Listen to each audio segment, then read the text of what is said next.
Agora que você já sabe o que é uma sequência e também o que é o limite de uma sequência, nós vamos começar a desenvolver técnicas para calcular o limite de uma sequência, quando esse limite existir, sem precisar da definição de limite. A gente pretende desenvolver técnicas para tornar o cálculo do limite de uma sequência bem prático. E para começar, eu trouxe aqui uma figura meramente ilustrativa. Nessa figura eu tenho uma função f, né? Observe que é uma curva, e essa curva parece se deitar sobre essa reta horizontal aqui, quando x assume valores grandes. Ok? E é exatamente isso que chama a atenção nesse gráfico, o comportamento dessa função no infinito. É sobre isso que eu quero chamar a atenção. Observe que essa figura sugere que o limite dessa função desconhecida f de x, cujo gráfico está aí, esse limite quando x tende para mais infinito, é esse número L aqui. Certo? Observe que essa curva aqui se aproxima da reta y igual a L quando x assume valores grandes. E o que é que isso tem a ver com sequência? Primeiramente, lembre que uma sequência também é uma função, só que é uma função que tem um domínio discreto. Mais precisamente, é uma função cujo domínio é o conjunto dos números inteiros positivos. Ao contrário dessa função aqui, que parece ter um domínio contínuo, ou seja, o domínio dessa função aqui aparentemente é o conjunto dos números reais. Já uma sequência, ela tem como domínio o conjunto que começa em 1, mas aí você pula para o 2 e depois pula para o 3, para o 4 e assim vai. Não existe a consideração de valores intermediários, por exemplo, entre 1 e 2. Numa sequência você não vai ter o termo de índice 1,5.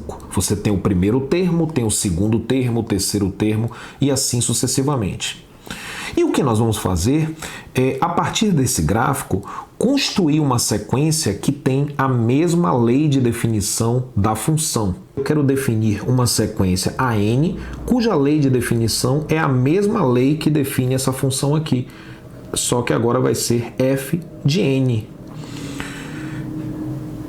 E quando você faz isso, você não vai estar considerando agora todos os números reais. Você está considerando agora o seguinte: você vai ter o 1, e aí você vai calcular f de 1, que vai ser o A1. Então aqui é o primeiro termo da sequência, A1. Pula para o 2, porque a gente não vai considerar mais valores intermediários. Aí você vai encontrar aqui o A2. Depois você vai encontrar o A3, né? Associado aqui ao número 3. O A4 e assim sucessivamente. Vou colocar reticências aqui. E o que a gente observa é que, já que essa função ela tem como limite L, a sequência cujo gráfico está apoiado sobre o gráfico dessa função, obrigatoriamente vai ter também o limite L. Certo? Então, se essa função aqui, o gráfico se aproxima de L, então a sequência também terá o mesmo limite. E qual é a importância disso? A importância disso é a seguinte: você pode aproveitar as técnicas de cálculo de limite de funções para calcular limites de sequências. Então, boa parte do que você aprendeu para calcular limites no infinito, lá no cálculo 1 ou cálculo A, você vai aproveitar aqui para calcular limites de sequências. Aqui, só para você ter uma ideia, né, um exemplo que a gente vai trabalhar daqui a pouquinho. Então, observe aqui. Digamos que f de x seja x sobre x mais 1. Qual seria a sequência com a mesma lei de definição dessa função? A sequência seria AN, no lugar do x você vai colocar n. Então, aqui eu tenho x sobre x mais 1, eu vou ter agora n sobre n mais 1. Parece uma simples troca de letras, e é de fato, mas nesse contexto isso é uma coisa consagrada.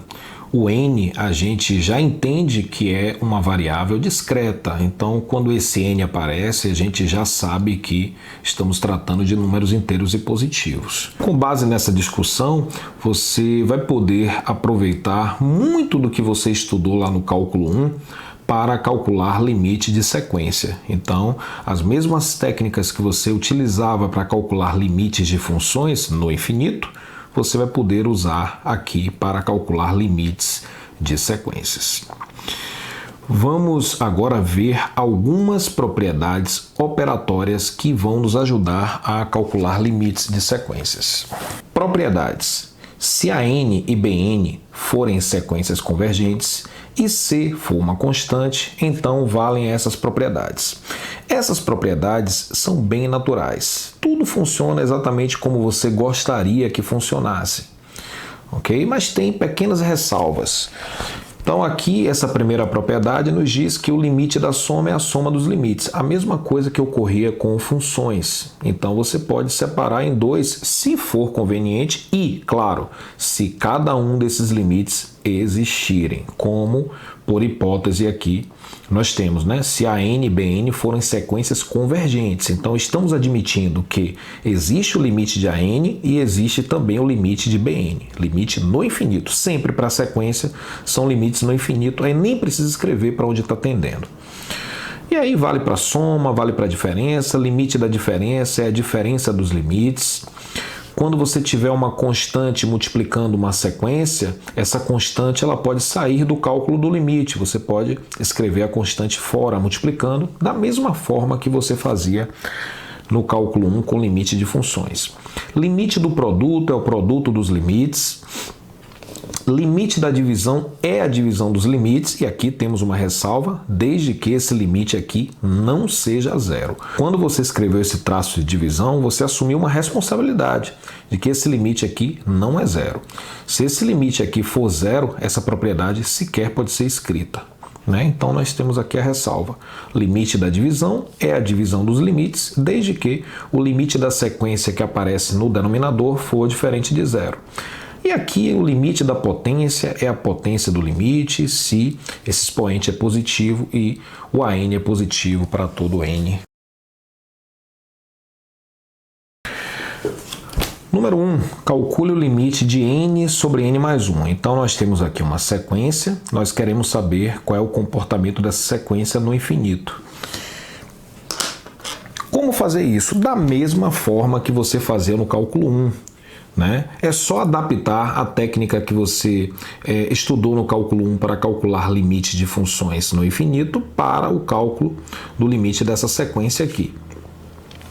Então a gente pode proceder da mesma forma que lá. Então uma maneira de fazer isso é dividindo o numerador e o denominador por n. Então a gente pode fazer o seguinte, dividir esse n aqui por n e dividir o denominador também por n. Então, já que eu dividi numerador e denominador pela mesma coisa, não altera. Perfeito? Então, aqui vai ficar limite n sobre n é 1 sobre... Aqui eu tenho n sobre n, que é 1. Vou distribuir esse numerador, né, essa soma aqui em relação ao denominador.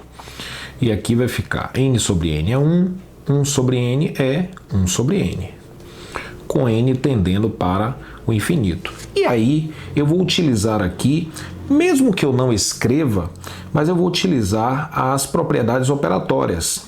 Na primeira delas, eu vou usar o fato aqui, que é o mesmo fato que ocorre com o limite de funções. O limite de uma constante é a própria constante. Então, o limite aqui é o limite da própria constante, que é 1. Aqui eu também tenho uma constante, cujo limite é 1, e o limite de 1 sobre n, quando n tende para infinito, da mesma forma que ocorre para funções, esse limite aqui é zero. Esse limite aqui é zero. Então, quando n assume valores grandes, o inverso de n tende a assumir valores pequenos. Então, podemos tornar isso daqui tão próximo de zero quanto desejarmos, bastando para isso que tomemos n suficientemente grande. Então, esse limite aqui, ó, de 1 sobre n, é zero. Então, o que é que vai acontecer?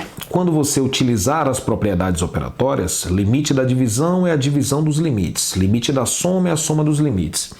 Então, o que é que vai acontecer? O limite do numerador é 1, já passei o limite aqui, o limite dessa constante também é 1, e o limite de 1 sobre n, quando n tende para infinito, a mesma coisa que ocorreria com a função 1 sobre x, né? Quando x tende para infinito, esse limite é zero. E aí, efetuando aqui as operações, a gente vai encontrar que é 1 sobre 1 mais 0, 1 sobre 1, e esse limite vai dar 1, que é a resposta. No exemplo 2, temos uma coisinha aqui um pouco mais sofisticada, né? Temos aqui uma sequência definida às custas de um logaritmo, né? Então, o que é que eu vou fazer nesse caso? Eu vou pensar na regra de L'Hopital para resolver esse limite aqui.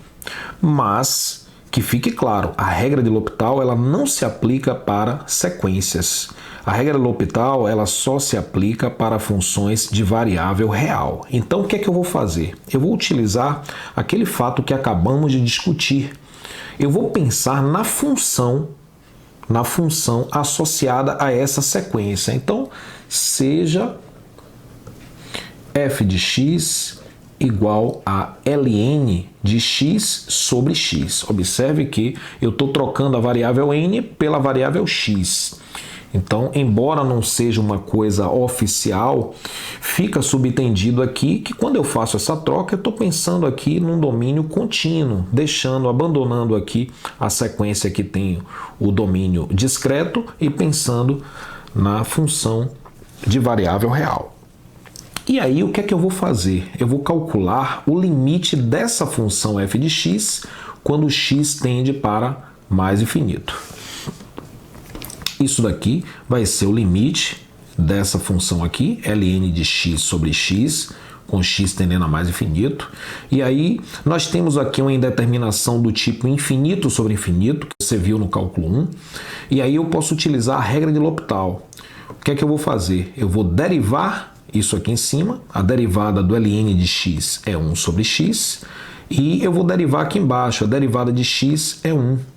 Então, aqui continua sendo, claro, com x tendendo a mais infinito. Isso daqui vai ser igual ao limite de 1 sobre x sobre 1. Então, esse sobre 1 a gente não precisa escrever. É o limite de 1 sobre x quando x tende para mais infinito. E esse limite aqui é muito simples. Quando x vai para infinito, 1 sobre x vai para zero. Então, o limite de 1 sobre x quando x tende para mais infinito é zero. Ok? Então, o que é que nós temos? O limite dessa função no infinito é zero. Então, o limite da sequência associada a essa função também terá que ser zero. E a gente vai ficar por aqui. Aguarde as próximas aulas e nelas a gente vai ver mais exemplos de cálculos de limites de sequências.